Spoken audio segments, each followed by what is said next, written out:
What's going on, guys? Dawkbro back again. Hope you are fantastic today, and welcome back finally to a Fazbear Frights summary. Last episode we did a summary and review of Friendly Face. Today's story is the second one. It is Sea Bunnies. Yes, this story is about sea monkeys, but the sea monkeys are bonny, little bonny sea creatures. Yeah, this is FNAF, everybody. In all seriousness, guys, I actually thought this was going to be way worse than it actually is. I actually did enjoy reading this one. Although it's very, very wacky, you know, we know how wacky these stories can be. It's not as bad as Fazgoo, okay? But if you want me to be honest, guys, I was getting a bit burnt out reading the stories and then, you know, making notes and then doing a summary video. So, before I even start doing the summary, is there any lore in this story? No, okay? If you're in it for the lore, don't watch this because there's no lore involved in this at all. I could not find any comparison or link with the FNAF games or FNAF lore in general. It's literally just a goosebump story about sea monkeys that are bonny, little bonny creatures. So there is no lore you can connect with that with the games. So the main character is Mott, and Mott is a massive fan of Fazbear's Pizza. Fun place to be, enjoys being there. And he has a little brother called Rory, and they have a good relationship, okay? Mott is the older brother, and Mott looks after Rory really well. We're a nice family, there's no bullying or anything. You know, we've got some of the stories where the bigger brother's a bully. Mott's a great kid, looking after his little brother. And they're at Freddy Fazbear's Pizza for a birthday party. And the pizzeria is actually doing really well at this time. No spring bunnies inside haunted pits or anything. And Rory, the little brother, wins a prize with the tickets that he's won. And what do you think he gets? Sea bunnies. Here's a little bit of a description about them. Sea bunnies, Rory said. I got sea bunnies, look. He kept waving the package. I'm trying to look, Mott said. He reached out and snatched the package. Rory jumped up and down like he was on an invisible pogo stick. Mott focused on the package in his hand. Against a black checked background, bright red letters announced that the package contained astounding live sea bunnies. Under the words, the image of a seriously disquieting little purplish blue creature that appeared to be a cross between a sea monkey and a rabbit was encircled by a bright blue blob of what was probably supposed to be water. Next to the image, the package promised contains everything you need to grow and nurture your own sea bunnies. Beneath that, plastic sheathing covered 4 packets, designed to start your own healthy colony of happy sea bunnies. There were 2 packets of sea bunny live eggs, 1 of sea bunny water purification powder, and 1 of sea bunny super duper grow food. At the bottom of the packaging, bright blue letters proclaimed, guaranteed to live for 3 years. So I don't know if any of you guys have had sea monkeys before, but literally, they're just sea monkeys, but the Fazbear Entertainment have genetically mutated them to look like, you know, their animatronic bunny. Fun fact, guys, I used to have sea monkeys, right? I used to have like a static TV in my bedroom, right? And they used to live in a little container at the top of my TV. Me and my friends were playing in my room, and one of my friends threw a pillow, and it knocked the sea monkeys into the TV. First things first, all of my sea monkeys are now inside of my TV, dying. And number 2, my TV breaks. So, it was a bad day. I lost my sea monkeys, and I lost my TV. So, there you go. To get back home, and Rory wants to, you know, hatch the sea bunny eggs. And they already have a little tank, and they've got a goldfish in there called Fritz. A lot of people saying, oh my god, it's a reference to, you know, Fritz Smith in FNAF 2, and they say, yeah, maybe they can hatch the sea bunnies in the same tank. It's not like the sea bunnies are going to cause any problems for Fritz the goldfish. Right. They add the eggs, they add the cleaning solution and stuff to clean the water, and the packet has some really weird ingredients inside for the sea bunnies to eat. Yeast, borax, salt, and blue dye. So the sea bunnies actually eat food with blue dye in them to turn them blue. If they didn't have that blue dye, they wouldn't be blue, basically. So yeah, they put them in, and then they wait the next day. The story's really nice because Mott and Rory have a really, really good brotherly relationship. Rory has a disability and Mott is looking after him really well with his mom. The dad is a pilot, so he's never home. He's not really home a lot. So, you know, Rory's big brother, Mott, you know, takes the role of looking after Rory. And with any wholesome FNAF story, there's always going to be something bad that happens down the line. It's a FNAF story. It can never just be a happy story, right? Even partially hidden by all the piles, it was clear that the tank no longer contained just water and Fritz. It was now filled with tiny, wriggling shapes. Mott leaned over to get a better look. He immediately wished he hadn't. Straightening, Mott rubbed away the goosebumps that had just erupted all over his forearms. Oh, this is just wrong. Aren't they great? Rory asked. Mott rolled his eyes. You're a seriously little weird kid. What are you, part sea monster? Are you part... He gulped loudly. Creep from the deep beyond? Rory stopped stomping in glee and turned to frown at Mott. What do you mean by that? Although he had leaned away from the tank, Mott hadn't been able to pull his gaze from the disgusting things swimming around the goldfish in the tank. The Sea Bunnies had hatched. Dozens of them. No, make that hundreds. They looked like semi-translucent, fleshy, pale, bluish-purple rabbits with tiny black eyes and almost microscopic furry tentacles lining their bodies.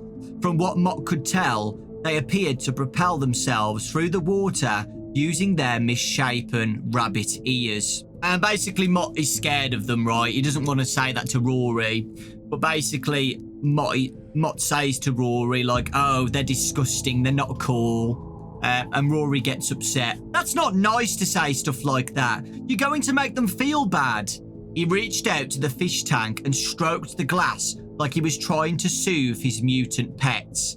Whatever, Mott scoffed. He started to turn away and leave the room, but an abrupt movement in the tank yanked his gaze back to the Sea Bunnies. He lifted his eyebrows. The Sea Bunnies had moved in a giant cluster to where Rory's hand had brushed against the side of the tank. Fritz still swam lazily at the far side of the tank, but the Sea Bunnies were all together near the glass, under Rory's hand. It was like they were responding to his gesture. The goosebumps reappeared on Mott's arms. He shook his head, annoyed with himself for being unnerved by tiny deviant brine shrimp. Their movement must have been some kind of reflexive response to motion or shadow, he figured. He turned towards the door to Rory's room. Apologise, Rory said. Mott stopped and gave Rory a look. To you or your swimming freaks there? Rory put both of his fists on his skinny hips. Both. Mott laughed at his brother. A burbling sound came from the fish tank, and Mott's attention returned to it. He blinked and stared. Although Fritz still floated towards the back of the tank, the Sea Bunnies had shifted so they were lined up in a disturbingly ordered formation along the front of the fish tank. He couldn't tell for sure because they were so small, but from where he stood, it looked to Mott like all of the Sea Bunnies were facing forward, looking at him. So you can clearly see that these Sea Bunnies are more intelligent than meets the eye, right? So when Rory puts his hand on the tank, the Sea Bunnies go towards him. And when Mott starts bullying Rory and, you know, being mean about the Sea Bunnies get angry inside the tank and they line up in a formation, staring at Mott. This is a FNAF story, by the way. Eventually, Mott does apologise to Rory, and then the Sea Bunnies go back to normal. However, when he is about to leave the room, the Sea Bunnies are whispering inside of his head. Not only are the Sea Bunnies staring at him and stuff, they can actually whisper to him through his brain. So the Sea Bunnies are telepathic as well. The Sea Bunnies can read Mott's thoughts, which is even creepier. So Mott thinks about in his head, you know, I'm going to talk to this girl in class. He heard a whispered response to his internal dialogue, as if a girl would pay attention to you. Mott whipped his head towards Rory, but Rory wasn't even in the room. Mott was in here alone, or not. He turned towards the fish tank. Sure enough, The Sea Bunnies were all clustered at the end nearest to Mott. They were watching him again. So the Sea Bunnies are talking to Mott through his head, and they can hear his thoughts and everything. That basically makes Mott insane over time, you know, constantly hearing them talking to him through his head, being mean to him basically. Everything the Sea Bunnies say to him inside of his head is always mean. And over time, that's going to drive somebody insane. Things get even more aggressive because Mott says to the Sea Bunnies, "Oh, you're just glorified fish bait, you know, you're nothing." This actually angers the Sea Bunnies so much that they actually start swishing the water around in the tank like piranhas, you know. They're very aggressive and they start actually moving the water all over the place. So they're basically like mini aggressive piranhas, basically.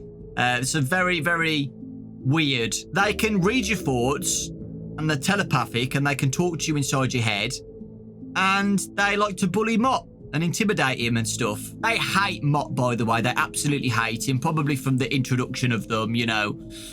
Mott bullying them and saying, you know, they're ugly. But Mott doesn't like stuff like that. He doesn't like sea monkeys, he says previously, and he doesn't like sea creatures and stuff. But he probably just has a phobia. He's put his defense wall up from his phobia and starts being a bit meaner than usual. And it is weird because they hate Mott, but they love Rory, so they don't show any aggression towards Rory or anything. It's just Mott that they don't like. Is this just one scenario where the Sea Bunnies are aggressive to somebody? In Fazbear Entertainment, they're not just going to have one pack of Sea Bunnies. They're going to have thousands of them that people are using their tickets for and hatching at home. So it makes you think about it, right? It makes you think, like, are all these Sea Bunnies aggressive or just this pack? So over time, a bit of a time skip, guys. I'll just summarize it briefly. The Sea Bunnies get more and more inside Mott's head, like I said. He doesn't want to tell anybody, though, about it because, you know, it's a bit weird. Oh, my God, the Sea Bunnies are talking to me. Nobody's going to believe him, right? And they keep whispering to him, and the whispers get louder and louder inside of his head. That he can't sleep. He hears them from his room whispering to him. So, you know, it's getting very, very damaging his mental health at this point. Now, this is where the Sea Bunnies turn even more aggressive, okay? Remember Fritz, the goldfish in the tank? While Mott is reading Rory a bedtime story, that rhymed, he looks back at the fish tank with Fritz in, and the Sea Bunnies start to cluster around Fritz the goldfish. Mott runs out of the room to try and find a net to scoop up Fritz away from the Sea Bunnies. Comes back in the room and the Sea Bunnies are not around him anymore, so they've stopped attacking Fritz. Then Mott goes up to the tank to have a look at Fritz to see if he's okay. Fritz was not okay. Fritz was different. He didn't appear to be orange anymore. What had the Sea Bunnies done to him? Ignoring his distaste for the Sea Bunnies, Mott went over to the tank to get a closer look at the goldfish. Up close, it was clear that not only was Fritz's colour off, the shape was weird too.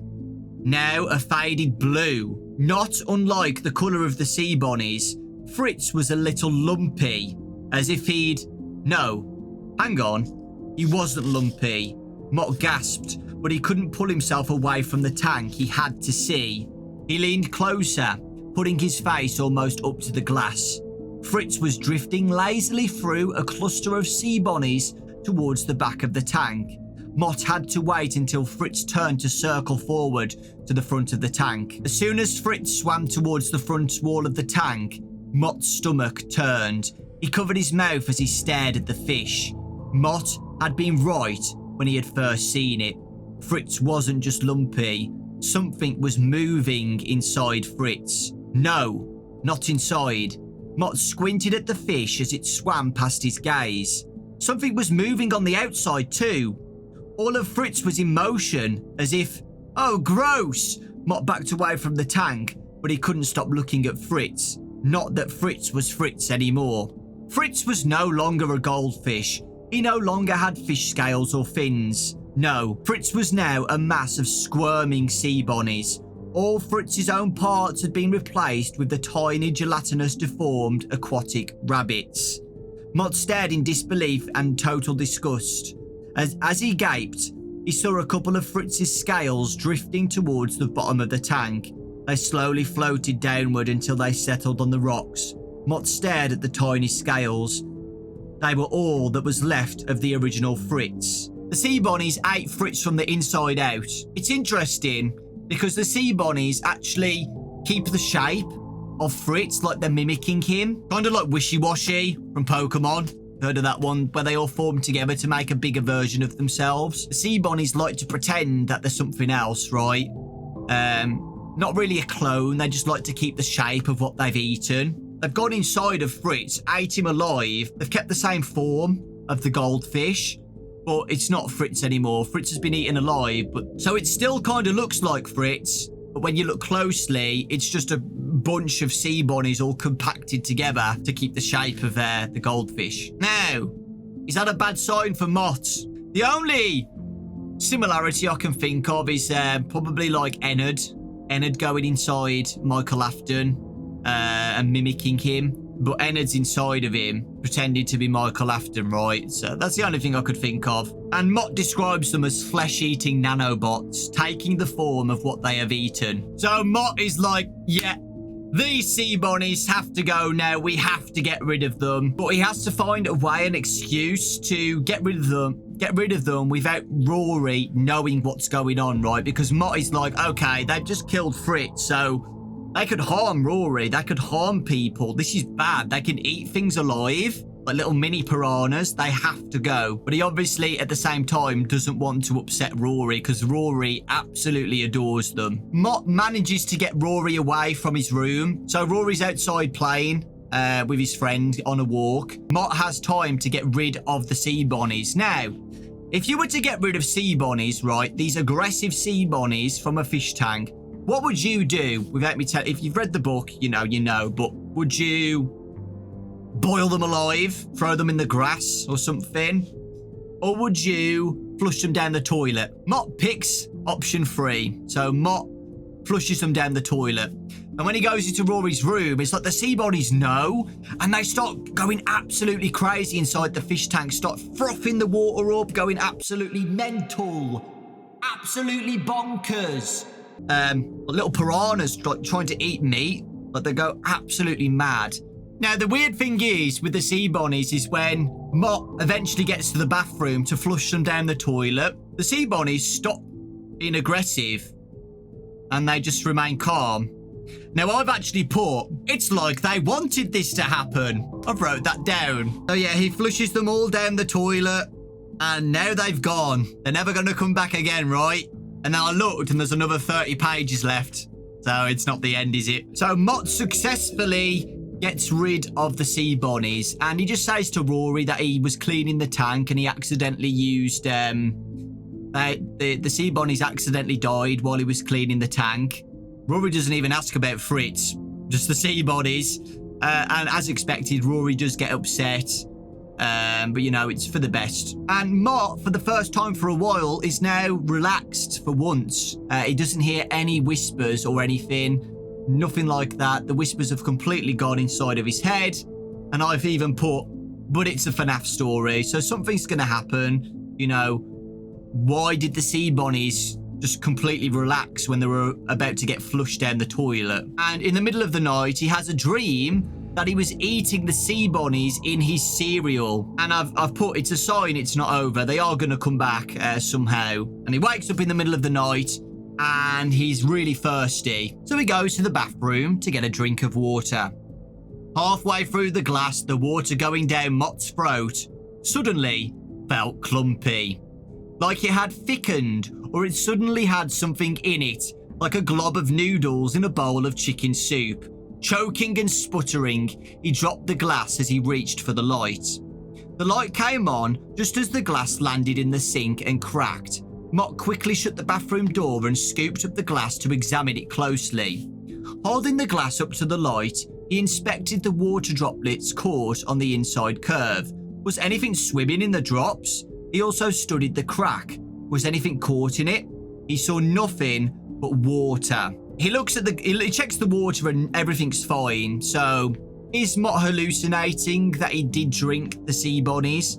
Or did he actually drink some? The next morning, his stomach was cramping very, very badly. And even Mott says himself that he thinks he swallowed a sea bunny. His stomach is absolutely killing him. And unfortunately as well, while these stomach cramps are happening when he wakes up, the whispers come back. So the sea bunnies are back whispering inside of Mott's brain. You thought you could get rid of us so easily? I don't think so. So at this point, because it's a FNAF story, he's either swallowed the sea bunnies and they're back in his body and they're whispering to him, teasing him, or it's all in his brain. Because we've had stories where people hallucinate and go crazy and think something's happening when it's actually not. So at the moment, it's one of the two. He's either hallucinating this and the sea bunnies have completely destroyed his mentality, or he did actually swallow sea bunnies when he flushed them down the toilet. They've gone back up the pipes and he's drank them. The voices in his head were more insistent this time. Hundreds of voices muttering all at once, not just one whisper. A bunch of voices now in his head. And is he going to have the same fate as Fritz, where the sea bunnies are going to eat him alive? He goes to the doctors to have a checkup. And while he's at the doctor's, the sea bunnies whisper to him, "You don't know what you're dealing with." So the sea bunnies are even saying to Mott, like, "You don't know what you're dealing with, mate. We're gonna eat you alive." And he looks at his belly, and even his belly starts to look lumpy, like they're inside of his stomach. But at the doctor's, Dr. T says he looks fine. And he says, when you feel like crap, you start to imagine the worst case scenarios, which is true for everybody, right? Oh, my chest hurts. Oh, I'm going to have a heart attack. Oh, I've got a headache today. Oh, it means I've got a brain tumor, right? Everybody does it. And then you Google the symptoms, right? And it says you're going to die in 24 hours. Everybody's done it. We know what that's like. The doctor says, we're going to give you a blood test. We're going to give you an ultrasound scan looking at your stomach. And then the sea bunnies say something to him again. Your time is coming. The ultrasound came back normal. Absolutely fine. Everything looked good. And the doctor says it's probably food poisoning. But the voices are still there. So something's going on. At first, it looks like, you know, Mott's just going crazy. His brain's tricking him to thinking that he did swallow something. And he gets back home and he falls asleep for like over 12 hours, which probably shows that his body's weak. We've seen that before when FNAF characters fall asleep for a long time and they wake up and things are worse. But he actually wakes up feeling a bit better and the whispers have died down a lot. And he starts thinking like, sea bunnies can't hatch inside my stomach, right? They can't hatch inside stomach acid. But in reality, some parasites and stuff in real life can get, you know, parasitic worm eggs and stuff can go inside the stomach and, you know, our acid doesn't kill them. And he thinks about Fritz. So Fritz the fish would have had stomach acid as well. And he had the same fate. So, and he thinks, I don't have a stomach ache anymore. What if the sea bunnies were finished with his stomach and now they're moving somewhere else? And the whispers start to come back now and getting louder and louder. Mott starts to feel even worse. So it started in his belly, right? But now his chest starts to feel weird and it's vibrating like something's inside. His heart starts to quiver and he can't breathe properly. So even thinking about that makes my skin crawl. The sea bunnies have moved from his stomach up to his chest and they're now starting to eat his chest alive. So he starts to panic and says, yep, I'm going to the doctors again. So he goes to the doctors. Now this time the doctor gives him a CAT scan. And this time the scan reveals abnormalities. Dr. T had pointed to light-coloured clumps clustered together all through Mott's intestines, his stomach, his lungs and his heart. The clumps were greyish-white and they had small dark specks sprinkled throughout. At first glance, the specks appeared to be random, but when Mott had leaned closer to Dr. T's computer screen, it was obvious the specks weren't haphazard.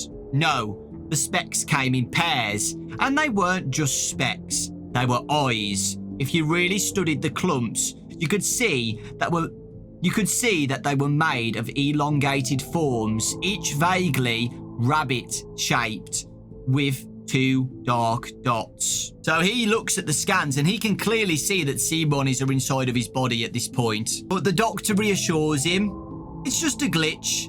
Never seen abnormalities like this before. You're absolutely fine. The CAT scan's just bugged. Don't worry about it.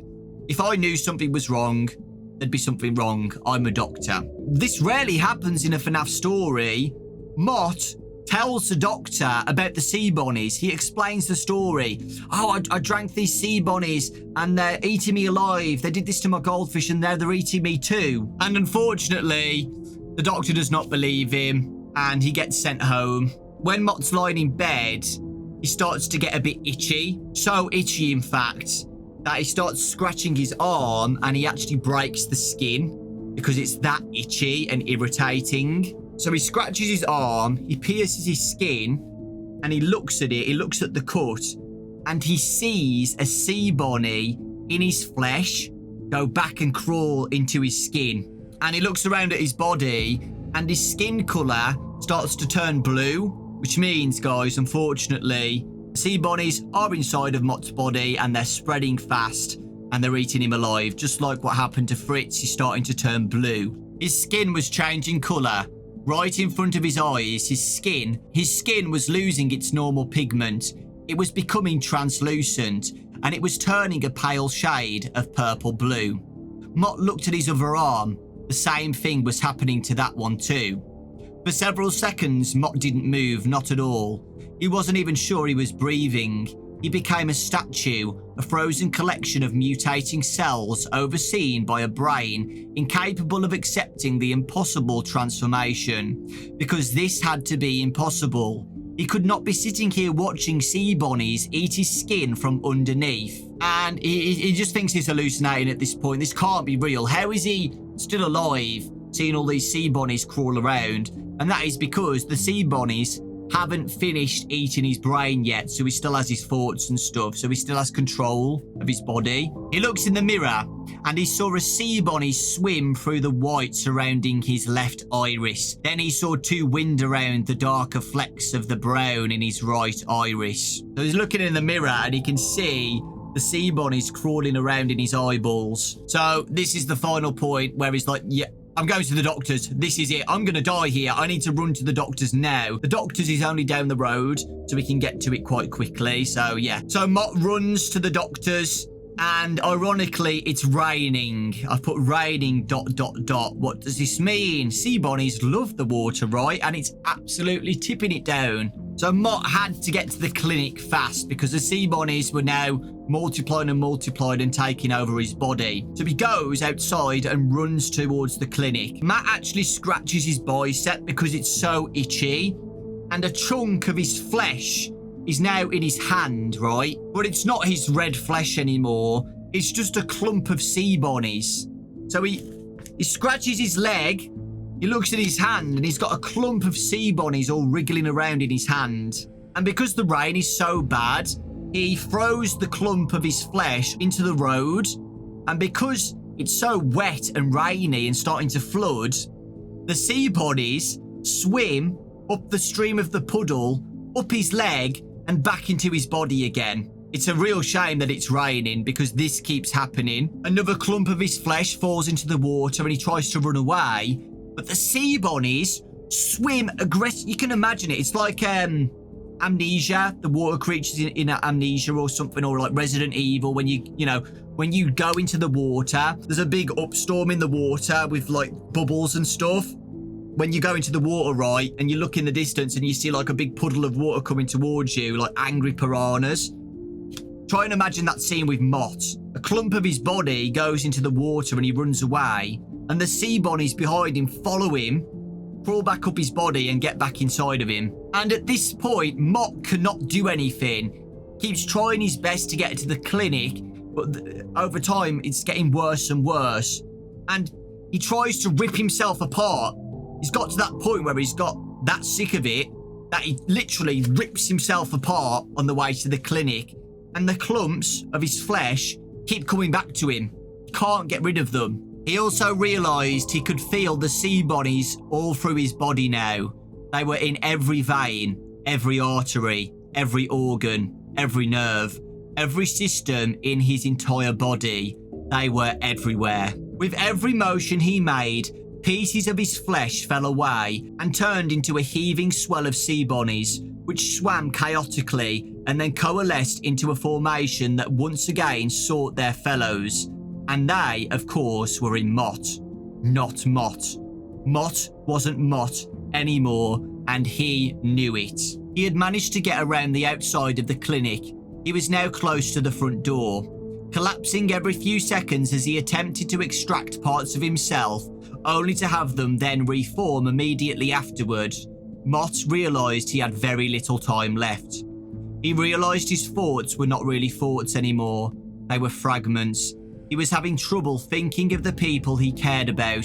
His mom, Rory, his friends. He tried to conjure images of them in his head, but he could only see pieces of them. Soon he'd no longer be anything like what he used to be. How much time did he have left? Maybe minutes, maybe seconds.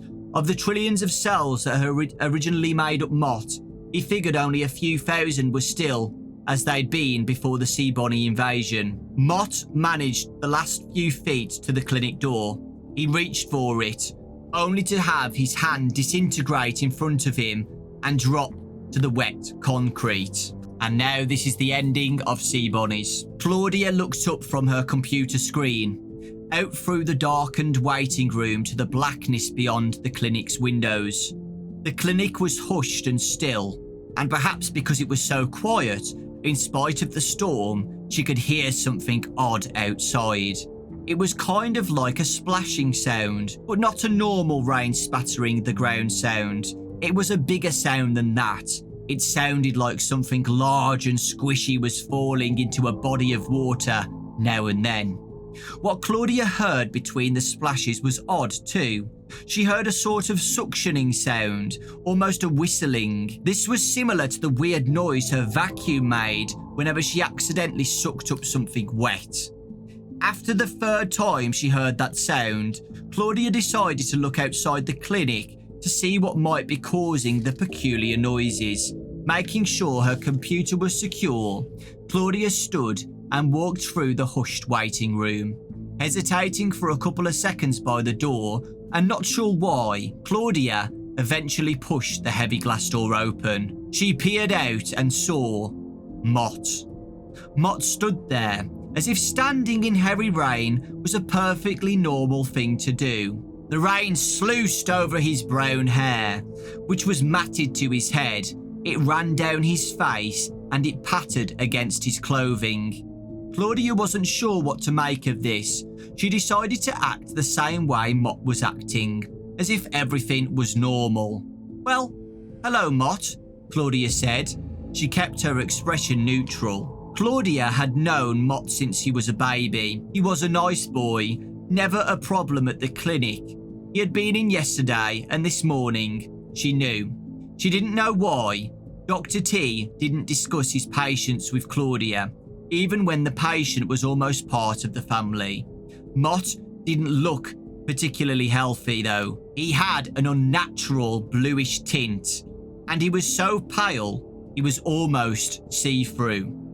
When Mott didn't respond to her, Claudia asked, "Are you okay?" Suddenly, Mott smiled.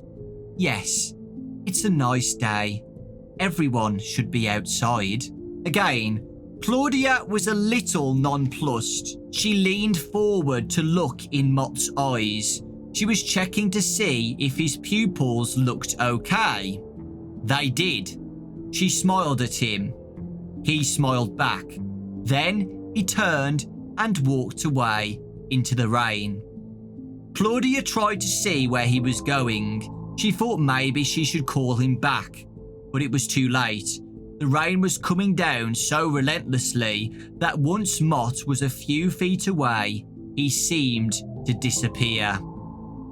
And that is the end of Sea Bunnies. So the ending is, guys, that Mott gets completely eaten alive by the Sea Bunnies, and then the Sea Bunnies mimic Mott, okay? Just like how they were with Fritz the goldfish, pretending to be... But when you look closely at the goldfish, you can see that it's not Fritz anymore. It's just the Sea Bunnies all clumped together in a formation to look like that. Mott drank a sea bunny, a few sea bunnies. They've multiplied in his body. They've eaten him alive. And over time, they've completely eaten all of his body, where his flesh turns into just clumps of sea bunnies. And then they eat off his brain. Mott is completely dead. He's gone. There's no Mott inside anymore.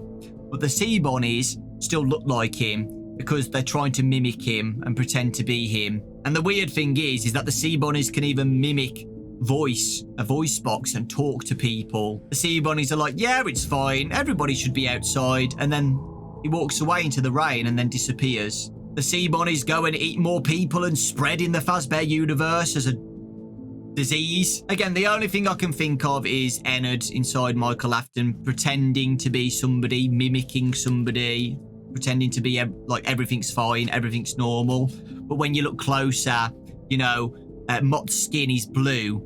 It's kind of similar with Michael Afton. You know, he might look normal at first, but then over time you look closely and you can see that Michael Afton's skin's rotting. It's purple. It's not Michael anymore. I don't know about that one. It is wild. It is pretty wacky. But let me know your thoughts.